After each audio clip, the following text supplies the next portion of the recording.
7:05 on CJAD. Welcome to today's Entrepreneur, a program about the entrepreneurial spirit that drives Quebec business. My name is Dan Delmar, along with my co-host Josh Miller of Fuller Landau. How are you, Josh? Excellent, thank you. Great, and we welcome into studio Howard Weinberg of Top Marks. Howard, welcome to today's Entrepreneur. Thank you so much.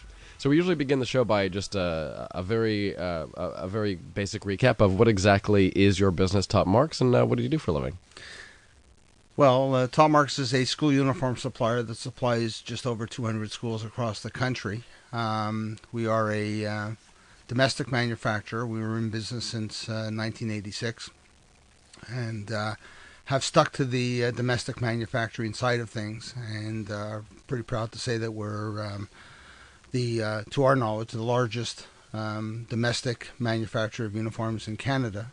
We're not the largest supplier of uniforms in Canada, but certainly the largest domestic supplier of uniforms. And the manufacturing component, the local one, the Canadian one, is hugely important. But before we get to that, kind of curious to know a little bit, did your background build you up for this? Were you always in this business?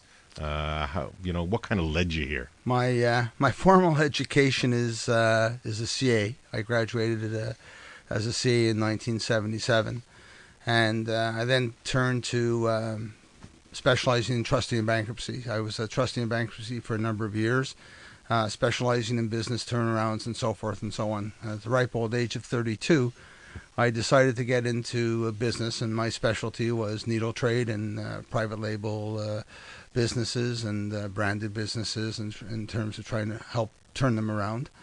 And at 32, I decided that I wanted to give business a try. So I went into the private label manufacturing end of business. Did you start this up on your own? Was it an existing business? How did you kind of fold into this? No, Top Marks is the brainchild of my partner, Peggy Glenn. She started the business in 1986, and it's a true ground floor success story. She actually started out of the basement of her own home. When her youngest child was basically in school, she decided that, you know what, they needed school uniforms. She actually sewed her own uniforms in the basement of her house. And then she went on to have home shows, sort of like Tupperware shows, and selling school uniforms to parents. And from that, she grew the business quite nicely. She did a good job of it up until 1994 when she realized that she needed somebody to work with, and we had a common supplier together who put us together for purposes of seeing if we could do something together. And since then, so you had something on your own, and that you kind of melded in with. Yeah, Top Marks? I had a couple of other businesses on my own, and then when I met with Peggy in January of '94, I believe it was. I saw something that I thought that there was a tremendous opportunity there, and I thought that she found she started a business with a strong niche in the market, and we grew from there. Did you find when you're putting together, two brains and two levels of experience in different businesses, was it easy to mesh? Did you realize that you complemented each other? Were there redundancies? How did you kind of deal with that aspect of the partnership? Well, no, there was never any redundancies, and I think that we're celebrating our 19th year of a business partnership together, so I think that says a lot right in and of itself. She possessed certain skills, I possessed certain skills. They melded really, really well together, and we just continued to grow the business. We always talked things out. We always found solutions to whatever the challenges we faced, so it's good. Did you work it out yourselves? Did you ever have to kind of go to an outside party? Did you just talk it out? Ever, have any boxing gloves? I would say that we had a mutual respect. We still have a mutual respect for one another, and I think that we work very, very well together. And I think that I would say that 99% of the time we were able to settle things between ourselves for the rare time that we would have to do that. And anticipating Josh's next question, do you have a partnership agreement?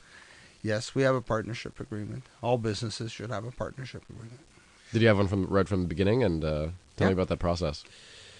Well, it was very simple. I think a year or two after we got together, we made sure that we were able to work together I'm one that believes in dotting the I's and crossing the T's, and we have a traditional partnership agreement. You know, it has a shotgun clause in it. It has a clause to protect one if one of us gets sick, and God forbid if one of us passes away, then our families are protected. So it's a protect all type of shareholders agreement. That hasn't had to change over the years. Whatever you set up day one still applies. You ever look at it from time to time? Yeah, we just spoke about it today, as a matter of fact, that the agreement, I believe, was signed in the late 1990s, the original agreement, and then there was a second draft done, updated in 2004. And no, we don't. The document is filed away in my filing cabinet, and we don't go to it all that often. Were there, we were talking about, you're working things out yourself. Do you use outside advisors? I mean, do you rely on each other's expertise, on your customers, on your suppliers? How do you kind of brainstorm with people around you? I don't particularly reach out to too many people. I think, like I said, we work these things out between us. It's not an overly complicated business, I must tell you. Uniforms are uniforms. It's something that in some schools are mandatory, some other schools it's not mandatory. Fashion does come into play, no question about it, but not to the same degree as a true needle trade operation. We have one season a year. So in most times I do reach out for certain professional advice, like for example when it came time to the shareholders agreement, or we did a corporate fees in our organization. We certainly spoke to the appropriate attorneys with the right tax authority. We bought a business recently in Edmonton, and we needed to consult with the right tax authorities as well. Now, you mentioned something interesting, a one-season business. How do you control that? How do you anticipate? How do you deal with cash flow? What does the term one-season business mean to your operations? Crazy for a month and then relaxing for the 11 months of the year? The easiest thing I could describe is, like I always say, that the minute that we hit November 1st, we enter what I call our dark hole from a shipping perspective.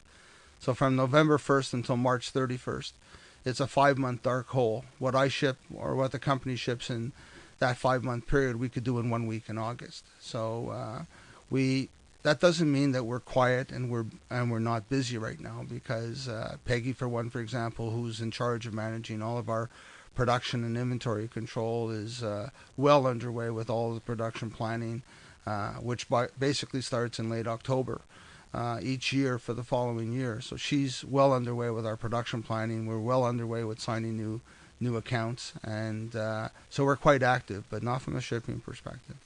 And from a cash flow aspect, how does that mean, or what does that translate to over the full 12 months?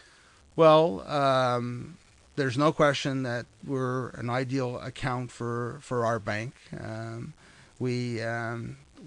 It's like a boring story. For 8 months of the year we don't borrow any money, and for 4 months of the year we borrow some money. And we have a fantastic relationship with our bank, and they respect us as we respect them, which allows us to be able to better manage our business. And I would imagine, Dan, we've heard many cyclical businesses that come on. Cash flow management has got to be up there. But staying in communication, staying in contact with your bank, as you seem to do, Howard, you got to keep them kind of in the loop. It's probably crucial to your operations. And when we come back, I think we'll talk even more about the manufacturing and being in Canada. As you said, Dan, it's not dead. No, but it's still pretty rare, and I want to explore that with Howard and the challenges of manufacturing locally, and the benefits too, because I'm sure there are more benefits than challenges in many cases.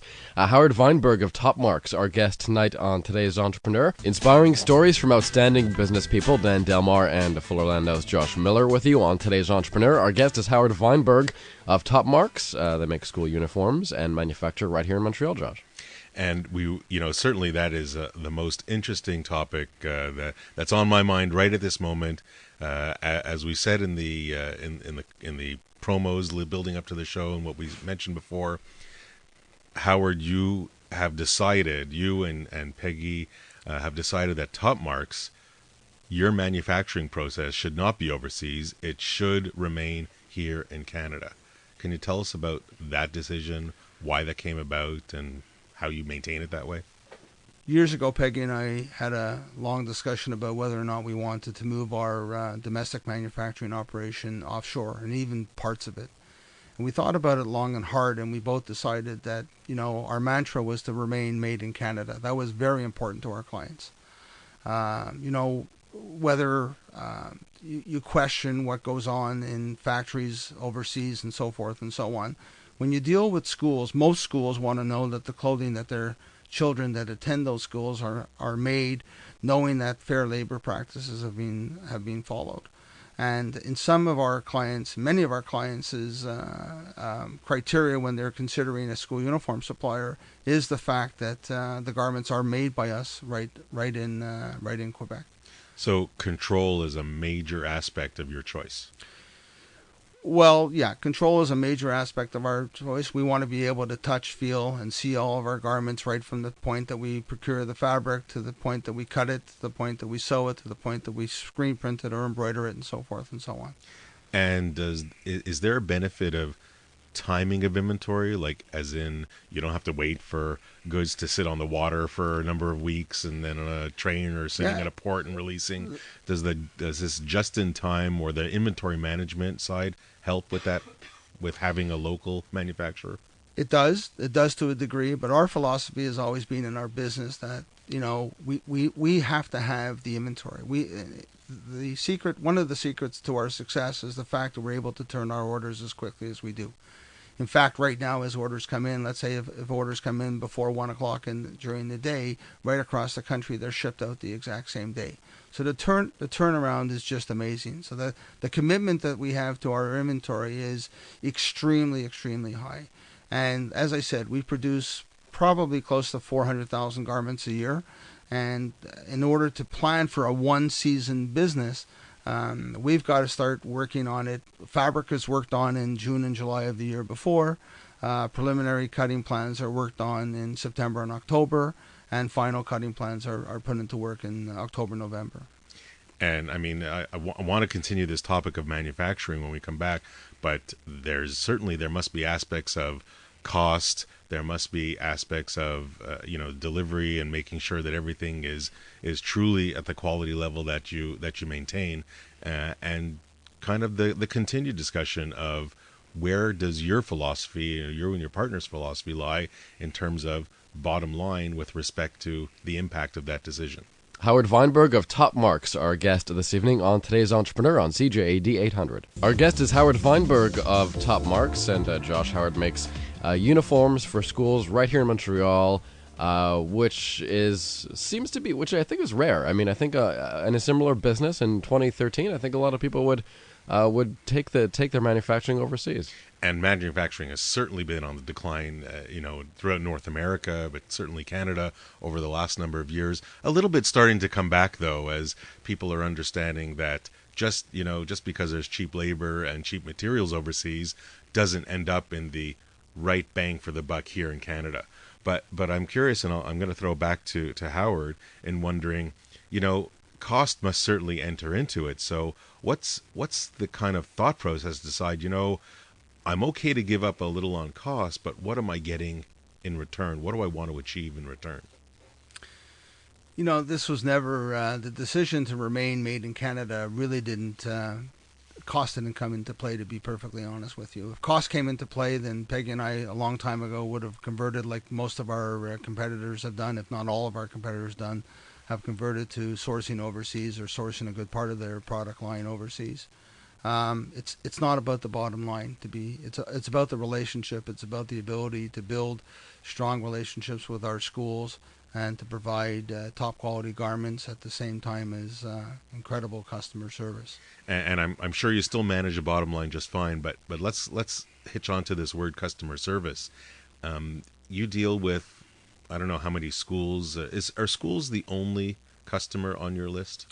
Yeah, we used to sell soccer uniforms a number of years ago, but that was a nickel and dime business that It was great for us because it was business that we got during quieter periods of time. But now we really don't have a quiet period of time, and we were just getting killed by the importers of soccer uniforms. So today we still supply one club with their soccer uniforms in Ottawa. It's a great relationship. It's been one for about 15 years. But school uniforms is the only thing we do. How do you grow your business? How did you get the schools to begin with, and how do you maintain or grow them? What is your strategy to do that? Peggy and I have a commitment to making sure that we serve our clients. I mean, it's very simple. When the school calls us to express their interest in school uniforms, and we learn quickly that, let's say, price is their number one motivation and they're driven by price, we tell them quickly that Top Marks is not for you. If you're looking for reliability and dependability, if you're looking for somebody that's going to really care about the families and in the schools and making sure the kids look good, if you're looking for somebody that's going to make sure that the product is made, and even if I have to cut and sew 6 pieces, and it doesn't take a rocket scientist to figure out how much money I'm going to make when I cut and sew 6 pieces and sell it, I'm going to do what's necessary to do. And we've built a fantastic company that provides incredible customer service and responds quickly to customers, which is what they want. Was this philosophy there from day one, or did it evolve into No, this? I think the philosophy has been there since day one for all intents and purposes. We're probably the number one supplier in the country for private schools across the country. We do service both public and private schools. But there is a Canadian Association of Independent Accredited Schools, commonly referred to as CASE, and we supply probably 75% of those schools. So it's we've built strong friendships and relationships with our customers. And I think, Dan, certainly the commitment to service is huge. When we come back, interesting to hear if they actively market their business, or it's word of mouth, or they just kind of rely, great service, great uniforms, lots of students, and that's going to work for us. When we come back, we'll find out a little bit more about that. Howard Weinberg of Top Marks, our guest this evening on Today's Entrepreneur on CJAD 800 at 7:30. 7:35 on CJAD 800. Welcome back to Today's Entrepreneur, presented by Fuller Landau, a program about the entrepreneurial spirit that drives Quebec business. My name is Dan Delmar, and Fuller Landau's Josh Miller with me as well. And our guest is Howard Weinberg of Top Marks, and Howard makes school uniforms right here in Montreal. And we were just talking about customer service, and I just kind of want to get an idea and give the listener, as an entrepreneur, there's some people that really look at everything from 35,000 feet and delegate everything under the sun, and some that really get into it and work, are really committed to their customers and their employees and all that jazz. How would you classify yourself, Howard, and possibly your partner, Peggy? Are you working on your business, in your business, some combination? No, we're both fully involved in our business on a day-to-day basis, and even though we have a great team of people working for us, we like to be involved in day-to-day operations for sure. So, for example, as I was mentioning earlier, customers will send us emails thanking us or asking us for favors or asking us for certain things, and I get to see each and every one of those emails, and I try my best to respond as much as I possibly can to them as quickly as I possibly can. So when you're talking about marketing, I mean, certainly there's the personal touch of, customer service and answering emails, but do you have any active strategies for marketing? How would you classify you selling? I mean, do you have a sales force? Do you send out email blasts? What kind of marketing strategy do you employ, if any? The amazing thing over the last few years that Peggy and I we remark to each other every once in a while is the fact that we don't have a sales force, to be perfectly honest with you. In the last 3 years, every one of the new accounts that we have signed have come to us as a result of them being dissatisfied with their existing source of supply. That could be in Montreal, Toronto, it could be in Calgary, Vancouver, Winnipeg. And we've been kept pretty busy with just responding to people who are very dissatisfied with their existing supplier. Do you use, is a website an active tool? Do you use any social media? Has that been something you've focused on or not yet? Well, the website is very important to us, and our online ordering system is extremely important to us because we don't have one retail location across the country. Everything is done online, it's a great business model. Social media. Listen, I'm a guy that's 59 years of age. I'm not too well in tune to social media, but I believe in youth, as does Peggy, and we've been hiring younger people into our company and those that are much more familiar with social media. We're not quite there yet from a corporate standpoint, but we talked about it again today, just generally. But we're going to get there for sure. Figure you're dealing with students day in, day out, and they are connected every second of every day. So if you want to target that action, even though they may not be paying for their uniforms, they're still the ones wearing them. So I'm sure it'll be on your radar somewhere in the future. Yeah, I tend to agree. Now, let's talk a little bit about competition. You said, you made a comment before about your customers or schools coming to you when they're dissatisfied. Do you keep tabs on your competition? How do you kind of react or deal with them or monitor them? Well, to be very honest with you, there's not a lot of competitors out there. Certainly not a lot of competitors that both Peg and I would hold in a high regard. Um, there are not. It's we stay on top of what our competitors are doing for the most part, but we concentrate much more on what we're doing. It's far more important for us to not lose sight of the ball and to stay focused on what we do and what we do best and allow them to do what they do. So, yeah, we'll visit their websites every once in a while, and we'll stay in touch with customers that have some information on them. But otherwise, the main focus is making sure we do what we need to do. You have, I don't know how many schools you deal with today versus when you just started, but I'm sure there was a certain amount or level of growth over these past many years. How have you managed growth? Well, from the time that Peggy and I started, we're just under 9 times the size of the company that we were then. And the best compliment that we've had is we have a client in Ottawa, a public Catholic high school that was part of Peggy's clientele before Peggy and I met one another.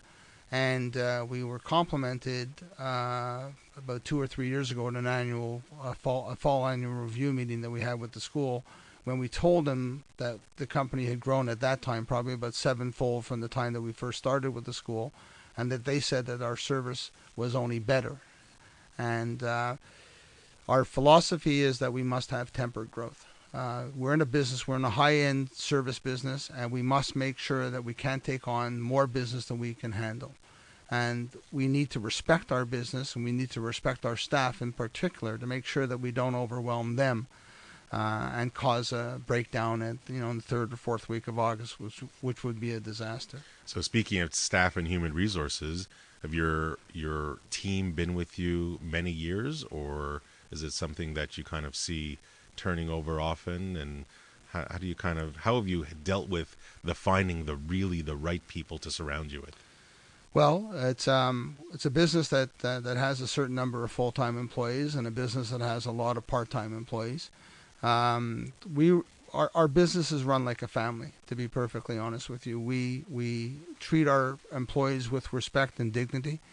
We make sure that family is number one. Okay, so if any of them have an urgent family matter to deal with, that's number one. Everything else will fall into place.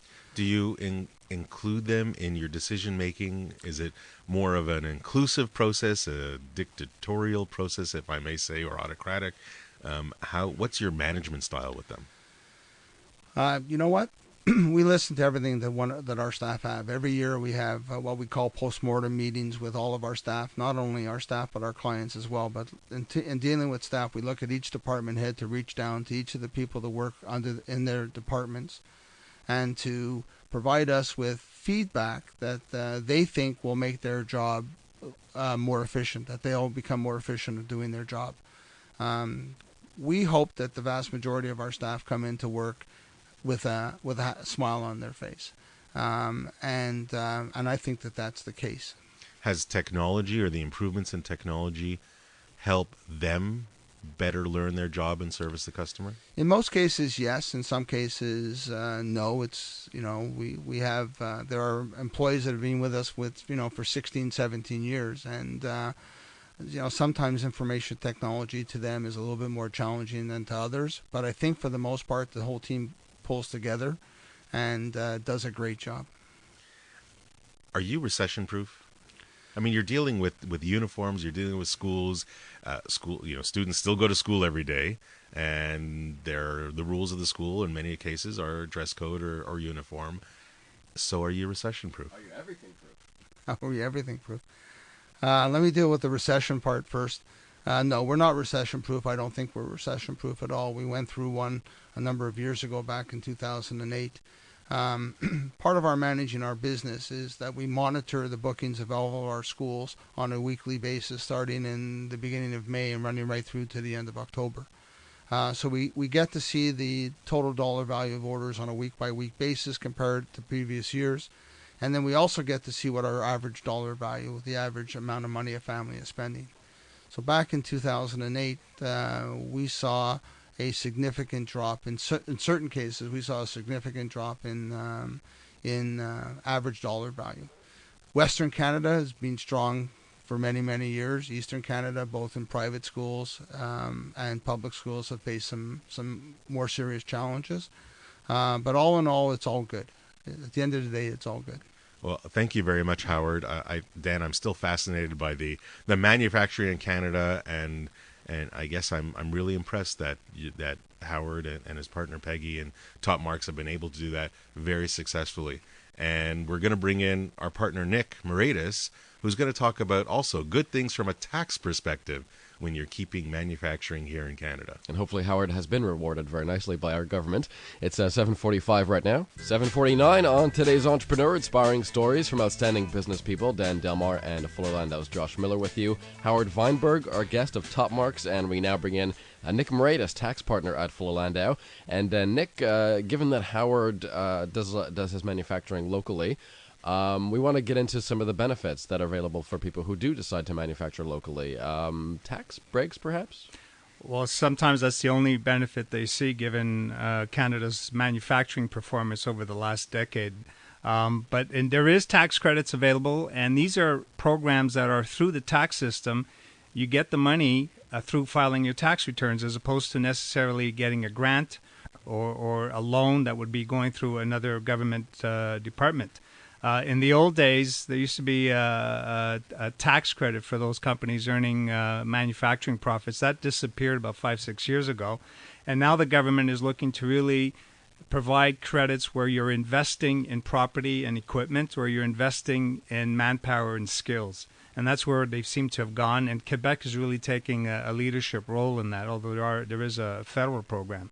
And as I said, many times these are expenses that companies are already doing. They're buying equipment for their processes, they're training their employees, and it's really capturing that information, making sure you're aware of the credit, filing the appropriate forms, and claiming your credit that is available to you. Do you have to plan for your acquisitions before the fact, or this can be an after the fact? In many cases, a lot of these programs, and you'll see with Quebec, there's dates that apply. Especially where there's big dollars, that you can't purchase equipment prior to such a date, or you will see, as later we talk, you have to acquire your equipment prior to the end of 2017, and then the program falls. That's the one thing that happens with these programs. You got to be constantly keeping track of, but you're not going to necessarily be sitting there waiting for the government to announce a program and not buy your equipment, etc. So fire off. Let's hear what programs are there. The biggest one is obviously the research and development, which is very key in manufacturing, because that I'm very certain there's constant changes. Maybe, I don't know if it is in school uniforms, but in a lot of other manufacturing activities. And I'm pretty certain that every businessman knows about that particular program, because he's been probably called by consultants and his accountants telling him to invest in that. So we're going to look at some other ones.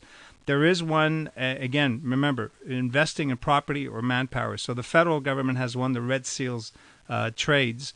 Red Seal trade is usually very skilled labor. A millwright would be one, an industrial electrician would be another. Instrumentation technicians is another, where there is a skill required to become that tradesperson. Hiring such a tradesperson through the federal government provides you a 10% credit up to about $2,000 per employee. And again, you may already be doing that, and the question is now to file something and get that money. Do you have to prove that they're accredited? I mean, the individuals that you hire, do they have to go through a kind of a pre-approval process by any of the government officials? With the federal one, probably with the organization that handles that particular trade. There's almost there's an institute for accountants, there's institutes for the trades as well, and there is apprenticeship programs to get your card that is eligible. So that's usually what that is. Both governments for equipment have what we call fast write-off depreciation categories. That's almost an automatic to allow you to write off the equipment a lot sooner than writing off a table or a chair. In Quebec, it's the Quebec which has a lot of them. I'm just going to mention 5 of them right now. One is new equipment that is acquired for manufacturing and processing prior to January the 1st, 2018. And that is new. It used to be prior to January 1st, 2016. They've added an extra 2 years. And basically, it's new equipment that you're using here in Quebec. They're giving you back 10% of what you paid. And we've had some people who've had to purchase $1 million piece of equipment or a processing line. Well, that's a $100,000 check that you're getting back from Quebec. And again, what's involved is filing a form, making sure you got the invoice, etc., being able to demonstrate that it is involved in manufacturing or processing, and making the claim. If your plant is located outside of Montreal, it's not even 10%. The credit could be a lot higher depending upon which of the regions here in Quebec you are in. So that's one of them.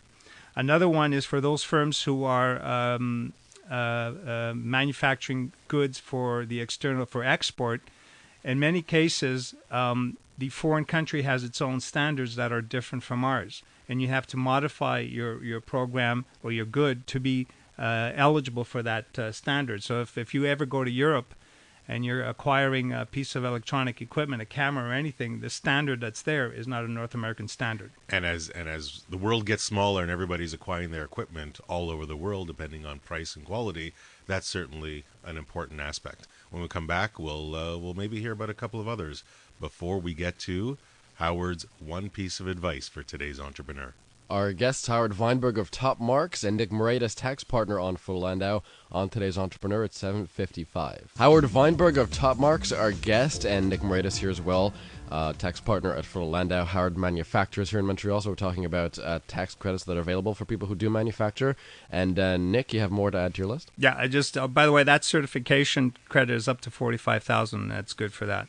The rest are really focusing on manpower or training credits. One is specific here again in Quebec, training in the manufacturing, actually forestry and mining sectors.